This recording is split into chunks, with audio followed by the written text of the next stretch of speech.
Hello friends, welcome back to ஹைனோ channel. ஹைனோ channel இன்றைக்கி சூப்பரான மோர் குழம்பு தாங்க எப்படி செய்யுதுன்னு பார்க்க போகிறோம். இந்த மோர் குழம்பு வந்து இன்ஸ்டன்ட்டான ஒரு மோர் குழம்பு. இதில் அரிசி பருப்புலாம் ஊற வைக்காமல் ரொம்ப சிம்பிளாக 10 நிமிஷத்தில் எப்படி செய்கிறது அப்படிங்கிறத இன்றைக்கி இந்த வீடியோ உங்களோட நான் ஷேர் பண்ணியிருக்கேன்.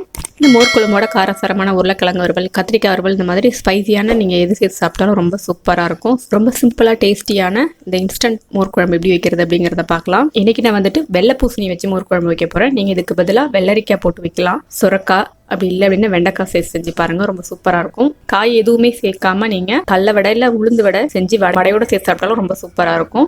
பூசணிக்காயை ஃபர்ஸ்ட் நல்லா வாஷ் பண்ணிட்டு அதோட தோல் இந்த விதையெல்லாம் நான் எடுத்துட்டு இதை சின்ன சின்ன துண்டா நம்ம கட் பண்ணிக்கலாம். இப்போ எல்லாத்தையும் கட் பண்ணி எடுத்து வச்சாச்சு. இதை ஃபர்ஸ்ட் நம்ம தனியாக வேக வச்சிடலாம். ஒரு பாத்திரத்தில் கட் பண்ண பூசணிக்காயை சேர்த்து இதில் வந்துட்டு முழுகிற அளவுக்கு மட்டும் தண்ணி சேர்த்துக்கிறேன். அதிகமாக சேர்த்திங்க அப்படின்னா உங்களுக்கு மோர் குழம்புல சேர்க்கும்போது ரொம்ப தண்ணி ஆகிடும். இதுக்கு தேவையான உப்பு சேர்த்துட்டு கரெக்டாக ஒரு 5 மினிட்ஸ்லேயே இந்த காய் உங்களுக்கு வந்து மூடி போட்டு ஒரு 5 மினிட்ஸ் வேக வச்சோம் அப்படின்னா சூப்பராக அந்த வெள்ளை பூசணி வெந்துடும். தண்ணி எக்ஸஸாக இருந்தது அப்படின்னா வேஸ்ட்டாக தண்ணி கீழே ஊற்றுற மாதிரி ஆகும். காய் வேக வச்சு தண்ணியை வேஸ்ட் பண்ணாமல் நம்ம மோர் குழம்புலேயே சேர்த்துக்கிறதுனால கம்மியாக சேர்த்து இது வேகட்டும். இப்போ 5 மினிட்ஸ் கழிச்சு பாருங்கள், காய் நல்லா வந்துருச்சு. ஸ்டவ் ஆஃப் பண்ணிட்டு தனியாக எடுத்து வச்சிடுறேன். இன்னைக்கு நான் வந்துட்டு அரிசி பருப்புலாம் எதுவுமே ஊற வைக்காமல் இன்ஸ்டண்ட்டாக மோர் குழம்பு எப்படி செய்யறதுன்னு சொல்ல போகிறேன். அதுக்கு ஒரு மிக்ஸி ஜாரில் ஒரு 10 பல்லு தேங்காயை சேர்த்துக்கிறேன். ஒரு சின்ன துண்டு இஞ்சி, ரொம்ப சேர்த்துங்கன்னா அதனுடைய ஃப்ளேவர் அதிகமாகும். காரத்துக்காக 6 பச்சை மிளகாய், 1 டீஸ்பூன் ஜீரகம், இதெல்லாம் சேர்த்துட்டு கொஞ்சமாக தண்ணி விட்டு நல்ல மைய அரைச்சி எடுத்துக்கோங்க. இந்த அளவுக்கு இருக்கட்டும்.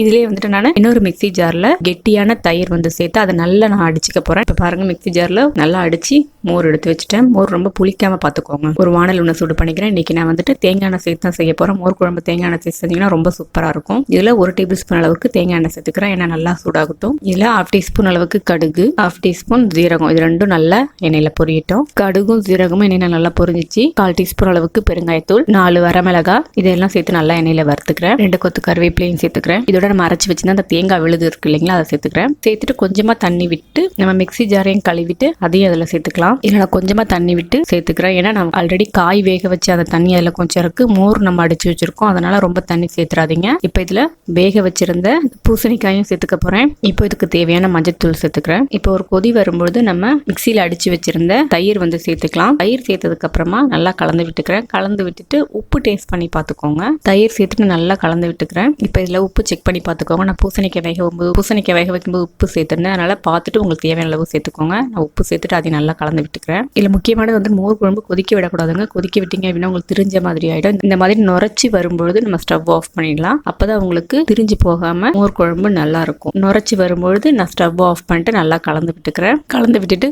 கடைசியாக வந்துட்டு பொடியாக நறுக்கின கொத்தமல்லி தழையை தூவிட்டு சூடான காரசாரமான உருளைக்கிழங்கு வறுவல், கத்திரிக்காய் வறுவல், இந்த மாதிரி காரசாரமான நீங்கள் எந்த வறுவலாக இருந்தாலும் இதோட சேர்த்து சாப்பிட்டு பாருங்க, ரொம்ப சூப்பராக இருக்கும். கண்டிப்பாக ட்ரை பண்ணி பாருங்க. இது செய்யறதுக்கு உங்களுக்கு 10 நிமிஷம் தான் டைம் எடுக்கும். நீங்கள் அரிசி பருப்பெல்லாம் ஊற வைக்கவே தேவையில்லை. நான் சொன்ன மாதிரி ட்ரை பண்ணி பாருங்க. செஞ்சு பார்த்துட்டு எப்படி இருந்தது அப்படிங்கிறத மறக்காம உங்களுடைய கமெண்ட்ஸ் எனக்கு கமெண்ட் பண்ணுங்க. இந்த வீடியோ பிடிச்சிருந்து அப்படின்னா லைக் பண்ணுங்க, ஷேர் பண்ணுங்க. ஹைனோ சேனலை ஃபர்ஸ்ட் டைம் பார்க்குறீங்க அப்படின்னா சப்ஸ்கிரைப் பண்ணிக்கோங்க. மறக்காம பக்கத்தில் இருக்கிற பெல் பட்டன்ல ஆளுங்கிற ஆப்ஷனை கிளிக் பண்ணிக்கோங்க. இன்னொரு சூப்பரான ஒரு ரெசிபியோட உங்களை நான் மீட் பண்றேன். Thank you friends.